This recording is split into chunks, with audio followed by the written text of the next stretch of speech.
لبيك اللهم لبيك لبيك لا የመስዋዕትነት ተጠፋፍቶ የመገናኘት ለፈጣሪ መገዛት የአባትና የልጅ ፍቅር የተንጸባረቀበት በዓል ነው አረፋ ወይም ኢድ አልአድሃ።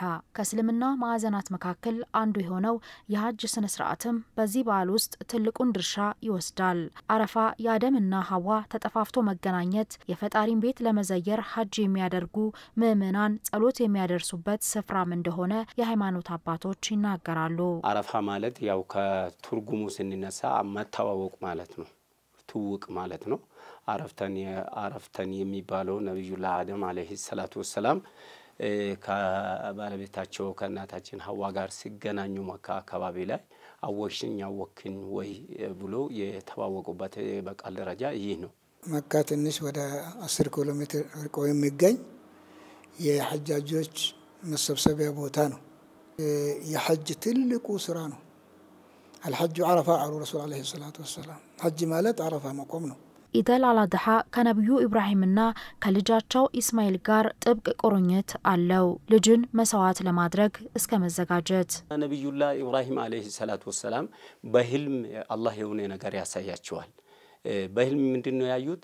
በጣም የሚወዱትና ውድ የሆነ በስተርጅና ያገኙትን ውድ ልጃቸውን እንዲያርዱ ያዛቸዋል። ነብዩ ኢብራሂም አለይሂ ሰላቱ ወሰለም ልጅ ሆኖ የአላህ ውሳኔ አባቴ ሆይ አባቴ ልጅን እረድ ብሎ አላህ ካዘዘ እኔም መታዘዝ አለብኝ መታረድ አለብኝ አንተም ደግሞ የአላህን ትእዛዝ ጠብቀህ እኔም ማረድ አለብህ ብሎ ተስማሙ ማለት ነው። የመራበቃ እስማኤልን አስተኙና የአባት አንጀት ነው ለማረድ እንደዚህ ቢሞክሩ አንጀታቸው ምንድነው ጥንቻቸው ሊያርዱ አልቻለም። ከዛም በኋላ እስማኤል ምንድነው ያለ አባቴ ያያረድከኝ አይደለም የአላህን ትእዛዝም እየፈጸምክ ስለ አይደለ አይኔን ይሰርና እንደው ሳታዩ አንዴ ቁረጥ። ከዛ በኋላ ነብዩ ኢብራሂም አለይሂ ሰላቱ ወሰለም እንደዚህ ሲያደርጉ ኻሊቀ ሰማዋት ወልአርድ ጅብሪልን አዞ 40 አመት ጀነት ውስጥ የተከደመውን የደለበውን ሙኩት አምጥቶ እስማኤልን ወደዛ አድርጎ በጉን አስተኝቶ ነብዩ ኢብራሂም አለይሂ ሰላቱ ወሰለም ልጅ ነው ብሎ ነው የገዘገዙት። ከዛ አይናቸውን ከፈት ሲያረጉ እስማኤል በጎኑ ቆሟል በጉ ታርዷል። የአባትና የልጅ ለፈጣሪ መታዘዝን ተግባር ለማስተዋወስም በበዓሉ ዕለት የሚፈጸም እርድ ወይም ኡዱህያ ተካፍሎ መመገብን ደንግጎ አልፏል። በእነዚህ በሐጅ ቀናቶች የሚከናወን ማንኛውም ሙስሊም እያንዳንዱ ቤተሰብ ወይ አንድ በግ አንድ ፍየል ወይም ደግሞ አንድ ትልቅ እንስሳ ወይም ከብትና ግመል ለሰባት ቤተሰብ የሚያደርገው ትልቅ የሱና የሆነ የእርድ ዒባዳ ነው።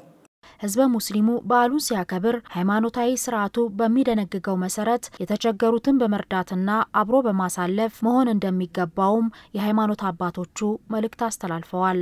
ጎረቤትህ ሁሉ ጊዜ ያንተን እርዳታ የሚፈልግበት ሁኔታ ሊኖር ይችላል። ይሄ የምታደርግ ከሆነ በእነዚህ ቀናቶች ይበለጠ ማድረግ አለበት። ምክንያቱም የደስታና ያንተ እንደው ፈንጠዚያ ጊዜ ነው።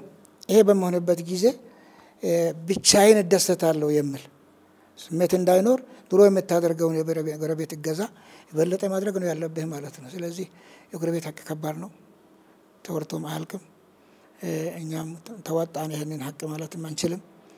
ግን ዋናው ነገር በዚህ አጋጣሚ እሱንም የማጠናከር ሁኔታ የግድ ይላል ለማለት ነው። لبيك اللهم لبيك لبيك لا شريك لك لبيك